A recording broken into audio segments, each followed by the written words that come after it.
Welcome to the Faculty Senate Spotlight. My name is Neil Mears. I teach marketing here. I'm a member of the Faculty Senate. And today we are lucky to be here with my friend Renee Garris. Say hello, Renee. Hi there.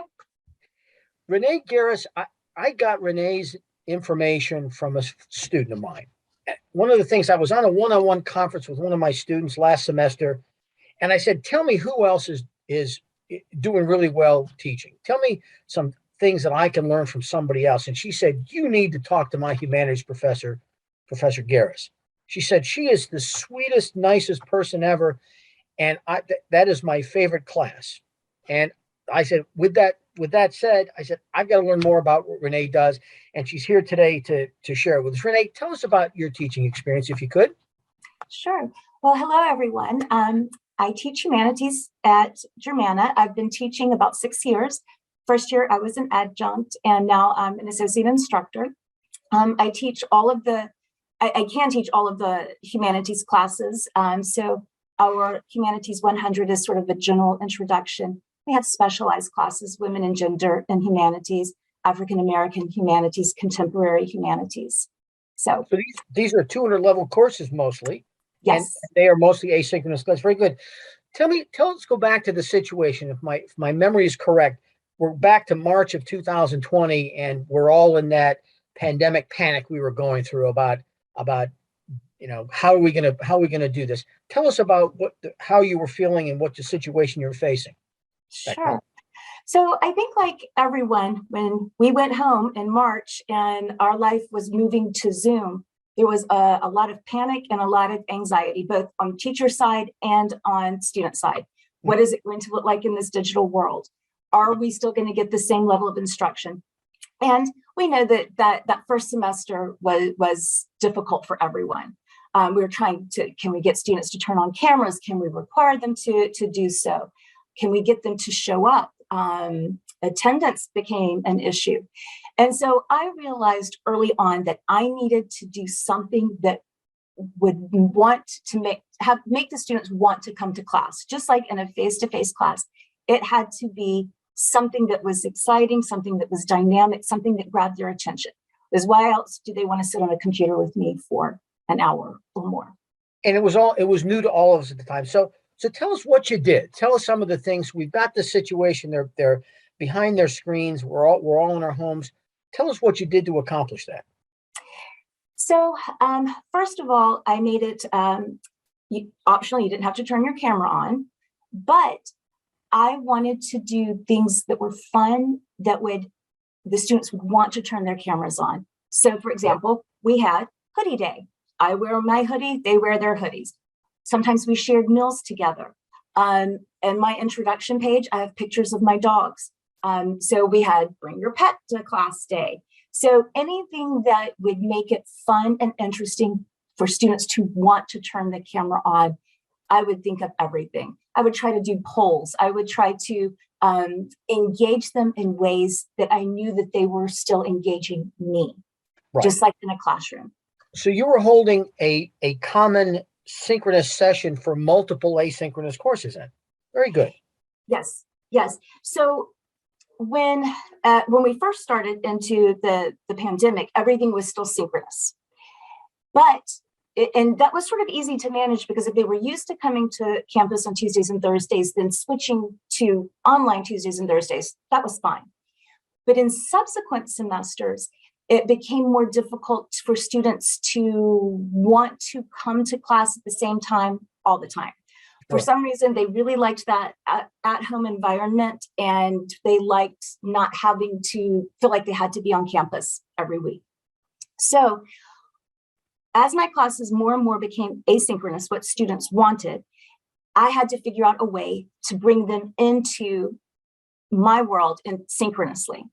So if I have 4 sections of one course, let's say Hum 100, what I did and what I still do is offer optional class meetings, optional Zooms at different times during the week.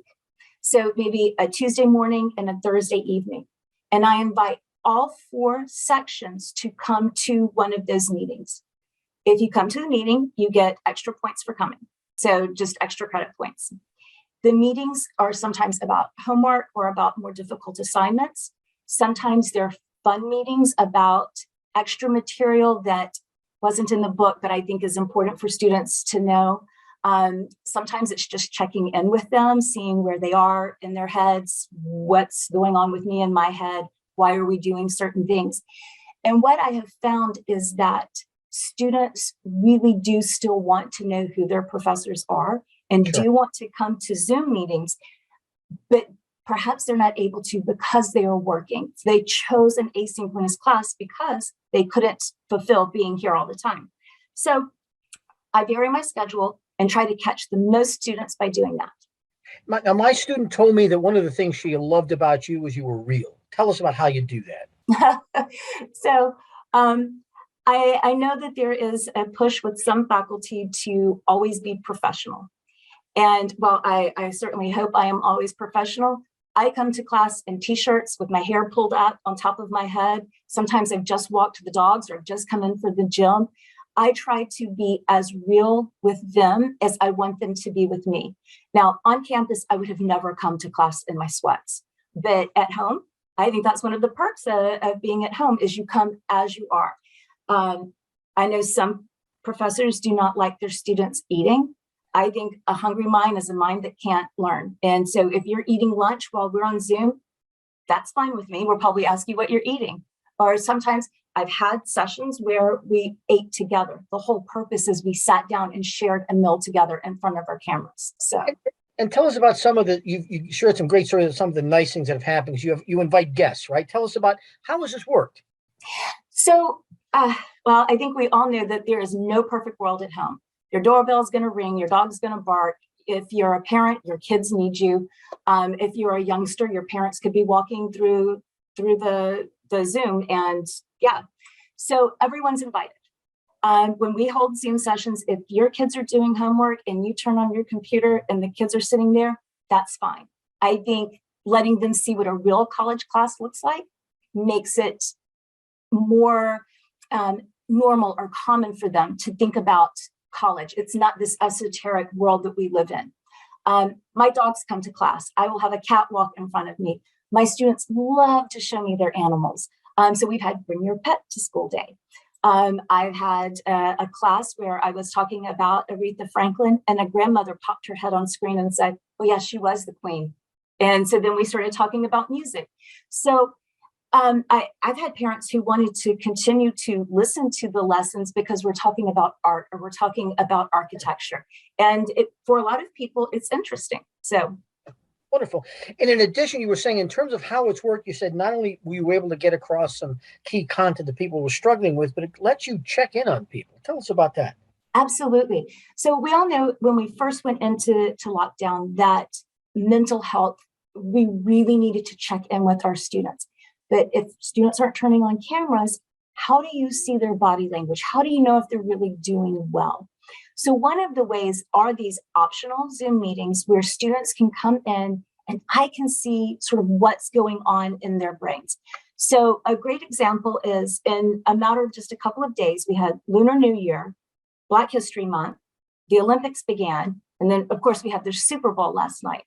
So lots of things to talk about. So if students come into this optional Zoom and I'm asking them, oh, did you see the Super Bowl halftime show? How many of them did? What did they want to hear? What's going on? The fact that we're talking about Lunar New Year, for many of our Asian and Asian American students, they think it's fantastic that I'm highlighting something that not everyone wants to talk about. Black History Month, every day I'm putting up something new from the Smithsonian Museum. So being real with students and seeing and presenting them with material they can feel connected to is really important. Fabulous. Everyday life. Tell us about what last thing, Renee, this has been wonderful. Last thing, Renee, tell us what advice would you give the rest of us in terms of things that you've learned, or what would you suggest we focus on if we want to implement something like this? So first of all, I would say do not record this session. One, it's multiple sections, so you don't know classes, people are coming from different classes, and people want to feel like they can ask a question, and perhaps we're still working on language and how to ask certain questions. If we recorded it, then you don't really want to post that. That's, this is between a student and the teacher, or a group of us that are meeting. So don't record the sessions. You don't violate any legalities then. Vary your session. So people who work can sometimes take a lunch break. They know when it's coming. Perhaps do a poll to see early on how often students would like to meet, when they can meet, so you can vary your schedule. Publish that schedule several weeks in advance so students can plan around it. Always, always, always have a session when you publish your assignment, and it's a big stakes assignment, a high stakes assignment worth 100 points, or however that's a high assessment for you. Students tend to get really nervous, even if they read the rubric and they feel like they know what's going on. When you talk to them face to face, they get to ask the question that they're afraid is the dumb question or the stupid question. Fabulous point. So, Yeah.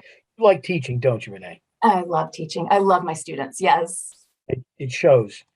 Well, listen. Well, this has been wonderful. Renee, I can't thank you enough. Now I know why that student loved being in your class. Can't thank you enough, Renee. But it's been a pleasure having you. Thanks for your time, and we look forward to seeing everybody in our next section of Spotlight.